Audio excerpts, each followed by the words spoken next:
Será que é possível fazer um menu mobile responsivo sem usar nada de JavaScript? A resposta curta é sim, é possível. Eu fiz esse menu só com HTML e CSS e nesse vídeo eu vou te mostrar como fazer isso. Mas a resposta útil é, eu ainda prefiro usar JavaScript também. E nesse vídeo eu vou te mostrar o motivo. Primeiro, eu vou te ensinar duas formas principais de se fazer o mesmo menu usando apenas as maravilhas do CSS moderno, analisando as vantagens e desvantagens de cada uma. Depois, iremos fazer a forma utilizando o JavaScript e eu vou te mostrar por que essa forma é a melhor de todas elas. E é a que eu uso basicamente para tudo que é menu que eu crio. Se você é novo aqui, deixa o like, se inscreva e assine a Tiger Codes para mais tutoriais como esse. Vamos começar com o básico. No seu VS Code, aperte ponto de exclamação e tab para a estrutura HTML e dê um title. Dentro do body teremos um header com a classe header, um logo que nada mais é do que uma tag A que leva para a raiz do documento e uma neve com a classe neve. Como teremos uma lista de links, vamos usar a tag UL com a classe menu e colocar 4 links dentro de LIs. O nome disso que eu acabei de fazer é emmet, e eu definitivamente recomendo você usar, porque é muito útil no VS Code. A seguir, vamos dar nomes a esses links e já vamos criar nosso arquivo CSS e partir para a estilização. Não nos esquecendo de linkar a folha de estilos primeiro. Vamos começar por definir alguns valores que podemos reusar ao longo do CSS na raiz do documento, e por isso o seletor de pseudoclasse de nome root. Vamos criar variáveis CSS com dois tipos diferentes de azul, uma cor branca e uma cor de background. Variáveis CSS representam o tema do seu site ou da sua aplicação. Elas sempre começam com hífens duplos e quando você define elas no root, você tem acesso a elas durante toda a aplicação. Isso torna a sua vida mais fácil porque se você precisar mudar o código de uma cor que você usa muito ao longo do site, você só vai precisar mudar o valor em uma única linha. A seguir, vamos resetar os estilos padrões do navegador, tirando a margem do body e o padding da UL. No nosso body, vamos usar uma tipografia padrão do sistema e colocar nossa cor de background. Nos nossos links, vamos colocar a cor branca e tirar o sublinhado. No header, vamos usar um display flex, que deixa o logo e a lista de links um do lado do outro, alinhar um ao outro ao centro, e vamos usar um Justify Content Space Between, que coloca um espaçamento entre os itens, e agora eu tenho o meu menu sempre à direita e o meu logo sempre à esquerda, independentemente do tamanho da tela. Nosso background será da cor azul royal claro e teremos um padding de 1 rein. Rein é uma unidade relativa ao tamanho de fonte que o usuário escolher no sistema dele. Algumas pessoas aumentam esse tamanho caso enxerguem pouco, por exemplo, e esse valor 1 rein, por padrão, geralmente é 16 pixels. Tanto é que se você colocar font size 16 pixels no root, nada vai acontecer. Mas se você colocar o dobro, 32 pixels, tudo no seu site que usa rein vai dobrar de tamanho, o que seria o esperado para ajudar quem tem dificuldade em enxergar. Mas, se você ainda usasse pixel, nada iria acontecer e o seu site seria menos acessível para essa pessoa. Nós também queremos definir uma altura para o nosso header, de 75 pixels. Para isso, fazemos 75 dividido por 16 e temos o valor responsivo em rein. Mas, se você inspecionar o header, verá que ele não te obedece, entre aspas, e não tem 75 pixels. Isso acontece porque no CSS é tudo sobre caixas, e o comportamento padrão de uma caixa no CSS é somar a altura dela junto com padding ou border. Como temos 16 pixels de padding tanto em cima como embaixo, que dá um total de 32, a conta atual é 75 mais 32, que dá essa altura de 107. Já que queremos que a altura seja exatamente 75, basta adicionarmos a propriedade box sizing com o valor border box. Eu costumo colocar esses valores de reset e border box em todos os elementos do site. Para isso, é só usar o seletor universal. A seguir, teremos um logo maiorzinho com font size de 1.5 rein em negrito. Na nosso L, que tem a classe menu, vamos tirar as bolinhas dos LIs e colocar um do lado do outro usando o display flex com um gap de 0.5 rein, que dá 8 pixels no caso. Nos links do menu, vamos usar um display block, padding de 1 rein, que aumenta a área clicável, facilitando a vida de quem usa touch no celular, e border radius de 0.5 rein. Quando o usuário passar o mouse por cima do link, o background será nosso azul royal escuro. E agora vamos começar a fazer um menu mobile, porque no momento, se a tela for menor, tudo ainda continua do mesmo jeito que no desktop. A primeira forma de se fazer esse menu é usando o truque do checkbox. No HTML, dentro da neve, teremos um checkbox, que nada mais é do que um input do tipo checkbox com ID e classe checkbox. Na sequência, uma label para o checkbox e por isso o atributo for. Adicionaremos a classe labelMenu e, dentro da tag label, vamos escrever menu e adicionar um span com a classe hambúrguer, que será nosso ícone. Sabe esse atributo for que colocamos na label? Isso basicamente significa que clicar na label é a mesma coisa que clicar no input de mesmo ID. Guardem essa informação. Obviamente não queremos mostrar isso na tela do desktop. Então, no CSS, vamos esconder a Label Menu e o checkbox com Display None. Assim que a tela atingir um determinado tamanho ou ficar menor, queremos que esse botão, que é na verdade uma label, volte a ficar visível e a lista de links invisível. Para isso, usaremos um Media Query.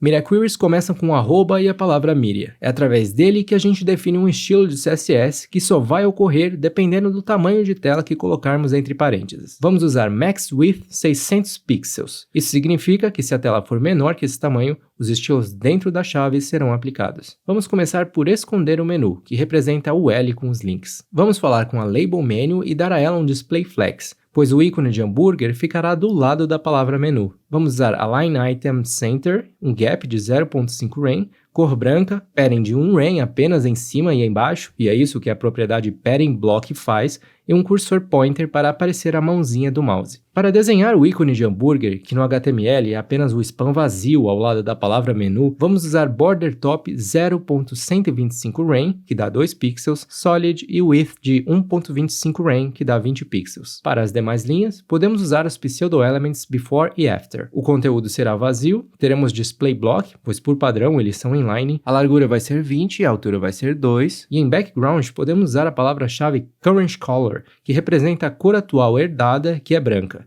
Por fim, uma leve margin top equivalente a 5 pixels. Agora vamos voltar ao CSS do menu e, para poder visualizar a estilização, eu vou voltar para Display Block. O que queremos fazer é colocar esse menu logo abaixo do cabeçalho. Então podemos usar Position Absolute, que faz com que o elemento saia do fluxo normal do HTML e assuma um posicionamento absoluto. Com essa propriedade, desbloqueamos o acesso a outras 4 propriedades, que equivalem às 4 direções de um documento, só que aqui só precisamos de top e left. O valor de top será o valor equivalente à altura do nosso header, e o valor de left será de 0. Vamos colocar no background a mesma cor utilizada no cabeçalho para manter a mesma identidade. Podemos também deixar esses links no centro com o Text Align Center. Quando um item de bloco passa a ter Position Absolute, ele perde a sua largura de ponta a ponta. Então aqui podemos definir uma largura de 100%. A próxima coisa que eu quero fazer é definir uma altura para esse menu, pois eu quero que ele ocupe a tela toda. E para isso podemos usar um simples cálculo de 100 VH menos a altura do header. Se colocássemos apenas 100 VH, a altura ultrapassaria a tela, pois nós temos um top nesse menu. Para garantir que o menu fique por cima de quaisquer outros elementos no body, vamos adicionar um z-index de 1. Algumas pessoas gostam de usar valores absurdos aqui, como 1000 ou 10.000, para garantir que o elemento sempre fique acima de tudo. Dito isso, é lógico que se você tiver um outro elemento no seu site e ele tiver z-index de 100.000, o de 100.000 ficará por cima. Como não terei mais nenhum elemento utilizando o z-index, vou deixar um, pois eu particularmente prefiro colocar valores que são suficientemente simples de entender e que me dão mais controle na hora de dar manutenção no código. A seguir, nos nossos links .menu A, vamos tirar os paddings da esquerda e da direita e deixar apenas em cima e embaixo, e uma margem apenas nos lados para alinhar com o logo o nosso border bottom de 1 pixel ou 0.0625 rem, solid e uma leve cor preta com opacidade. Para isso basta colocar 0.16 no canal alpha do RGBA. Vamos remover border radius e por fim voltar para Display None. Agora vem o truque, e para isso nós iremos usar uma pseudoclasse CSS.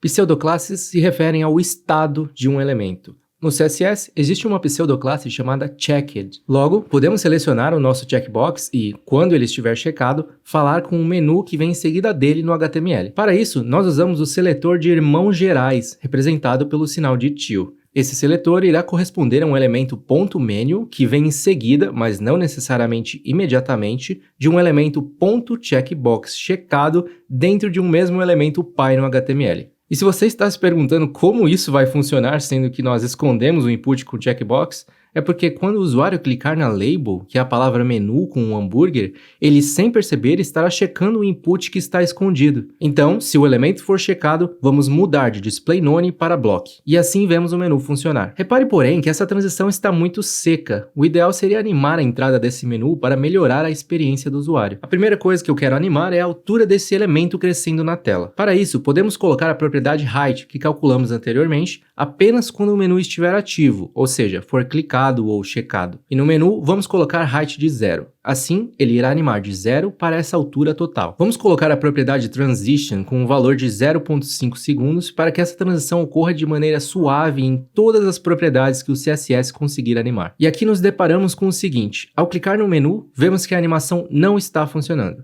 Isso acontece porque o CSS não consegue aplicar uma transição quando um elemento sai de display none para display block. Para que transition ocorra, esse elemento já tem que existir na tela, e se ele possui um display none, ele não existe. Para resolver isso, podemos voltar a usar display block no próprio menu, e na pseudoclasse checked podemos remover. Vemos que a animação em si já está ocorrendo, mas os itens do menu ainda estão aparecendo na tela devido ao display block. Se só queremos esconder eles da tela, podemos usar a propriedade visibility com o valor hidden e, quando o menu estiver ativo, torná-los visíveis novamente. E essa é uma daquelas situações em que o CSS faz exatamente o que você pediu para ele fazer, mas talvez não exatamente do jeito que você queria. Vemos que ele anima a visibilidade de hidden para visible, porém, os itens do menu estão transbordando esse elemento que ainda não cresceu totalmente na tela. Para consertar, basta usar overflow y com valor hidden, que esconde o que transborda no eixo y. É importante também usar overflow y alto quando estiver checado, pois assim garantimos que, se essa lista de links for maior, o usuário ainda vai poder dar o scroll e ver os demais links. Por último, vamos animar o botão /label para que o ícone de hambúrguer se transforme num X. Quando o checkbox estiver checado, nós vamos falar com a label que vem em seguida dele no HTML e, especificamente, com o spam hambúrguer dentro dela. Border top color será transparente, no before nós vamos rotacionar 135 graus e no after, menos 135 graus com top de 7 pixels. Para top funcionar, colocaremos um position relative nesses pseudo-elementos e um transition de 0.3 segundos. E é assim que se faz um menu com checkbox. As vantagens são que você só usou HTML e CSS e esse menu funciona no celular. As desvantagens são que, por ser uma gambiarra, ele não é rico em acessibilidade e não dá para fechar o menu clicando do lado de fora, uma coisa que muitos de vocês pediram para eu trazer aqui no canal. A segunda forma de se fazer esse menu é usando o truque do Focus Within. No HTML, vamos remover o input e a label e no lugar deles adicionar um botão de verdade. Esse botão vai ter a classe btn menu e dentro dele o mesmo spam com classe hambúrguer e a palavra menu. E no CSS é só fazer as substituições. Onde escondíamos os elementos no desktop, vamos colocar btn menu. E vamos fazer a mesma coisa para os estilos que antes eram da label. E aqui, como se trata de um elemento button, vamos resetar os estilos padrões dele com background none, border none e font inherit. Lembra que eu falei que pseudoclasses representam estados? Focus Within representa um elemento que contém dentro dele um elemento que recebeu o foco. Ou seja, vamos usar ele na neve e quando o botão que está dentro dela receber foco ou for clicado, vamos aplicar os estilos do menu ativo. Basta fazer a substituição de checkbox checked para neve Focus Within. Agora quando clicamos no botão, cria-se um foco nesse botão, o que faz o menu animar. Se clicarmos fora dele, ele perde o foco e desaparece. E essa é a segunda forma que se faz um menu usando nada além de CSS. As vantagens são que você só usou HTML e CSS e não precisou fazer gambiarra com o input. As desvantagens são que ele não é rico em acessibilidade, não funciona no celular, pois Focus Within tem um comportamento diferente em dispositivos móveis e não pode ser fechado ao clicar no botão, porque o menu só desaparece quando o botão perde o foco. E a terceira forma de se fazer esse menu é usando JavaScript. No CSS vamos substituir Focus Within por .active, que é uma classe que iremos adicionar na neve através do JavaScript. E no HTML vamos adicionar alguns atributos de acessibilidade. Usuários com deficiência visual utilizam leitores de tela para navegar em um site. Leitores de tela, por sua vez, necessitam de instruções fornecidas por você, desenvolvedor, para fornecer uma melhor experiência para esses usuários. Para indicar a um leitor de tela que este botão abre um menu, possui um pop-up, etc., precisamos adicionar alguns atributos chamados de área. O primeiro atributo que vamos adicionar é o Area Label, que funciona como um rótulo. Assim, leitores de tela podem informar aos usuários com deficiência o que esse botão faz. Em área, menus interativos que revelam conteúdo quando acionados são considerados pop-ups. Então, o segundo atributo que iremos usar é o Area Has Pop-up, com o valor true. O próximo atributo é o Area Controls, incluído para indicar qual elemento esse botão controla, que no caso é o menu. Por último, vamos adicionar o atributo Area Expanded, usado para indicar se um elemento é expandido ou recolhido. Em outras palavras, se o menu está aberto ou não. No nosso caso, inicialmente o valor é falso, pois nosso menu não começa já expandido, é preciso clicar nele. Queremos informar ao leitor de tela qual o papel ou role deste elemento L, que é simplesmente um menu. Por fim, vamos criar o arquivo app.js e, dentro da tag head, referenciamos nosso JavaScript digitando script com a opção source e pressionando tab. E então apontamos para app.js, não se esquecendo de usar o atributo defer para que o script carregue depois do nosso HTML. No nosso código JavaScript, nós primeiro precisamos selecionar os elementos do DOM. Usando o Query Selector do Document, selecionamos através das classes CSS, .nav, .btnMenu e .menu. Vamos criar uma função que será ativada quando o usuário clicar no botão do menu. Para isso, usamos o método addEventListener, que ficará de olho em um evento de clique e, quando o evento ocorrer, ativará a função handleButtonClick que iremos criar agora. Essa função tem acesso ao evento. Dentro dela, queremos adicionar a classe Active na Nav. Usando os métodos de ClassList, você poderia usar add e depois remove, mas uma forma mais simples de se fazer isso é utilizar o método toggle, que significa adicione Active caso não tenha, remova caso tenha. Podemos adicionar um segundo addEventListener para TouchStart, pois no mobile ele será um evento mais responsivo e otimizado. No navegador, vemos que já está funcionando, porém, se simularmos um dispositivo móvel, vemos que o menu se abre e se fecha no mesmo segundo. Isso acontece porque quando o evento TouchStart é acionado, ou seja, o usuário inicia o toque na tela do dispositivo, um evento de clique é emulado automaticamente em seguida. Ou seja, nossa função handleButtonClick é ativada 2 vezes. Para corrigir esse comportamento, podemos verificar se o tipo de evento em questão é um TouchStart, porque se for, iremos prevenir o padrão do navegador móvel de emular um clique com Prevent Default. Agora, queremos lidar com o clique fora do menu, para que o menu se feche quando o usuário clicar no lado de fora dele e não necessariamente apenas no X. Iremos ter uma função que chamaremos de handleClickOutside. Ela vai observar um elemento alvo, o menu, que é nossa UL no HTML, e irá receber uma função de callback que irá remover a classe Active da Nav se alguém clicar fora do menu. Vamos agora criar essa função e iniciar a lógica. Como mencionado, ela recebe como argumento um elemento alvo e um callback. O lado de fora de um elemento alvo pode ser representado simplesmente pelo elemento HTML em si. Para rastrearmos tal alvo, podemos fazer uma verificação se ele não possui, e por isso ponto de exclamação, um atributo no HTML que chamaremos de DataTarget. Se ele não possuir, iremos adicionar. O segundo argumento corresponde ao valor deste atributo HTML. Aqui podemos deixar em branco. Além disso, queremos a partir deste ponto ficar de olho no HTML para ver se ele será clicado ou tocado, representado aqui pelo clique do lado de fora. Então adicionamos um handleHTMLClick, função que será acionada quando isso ocorrer. Novamente temos acesso ao Event. Event é uma API da web que nos dá acesso à propriedade EventTarget, que referencia o elemento aonde o clique ocorreu. Então, podemos verificar se o nosso menu não contém EventTarget. Contains é um método que verifica se um elemento X contém um elemento Y, ou se esse elemento X é o próprio elemento X.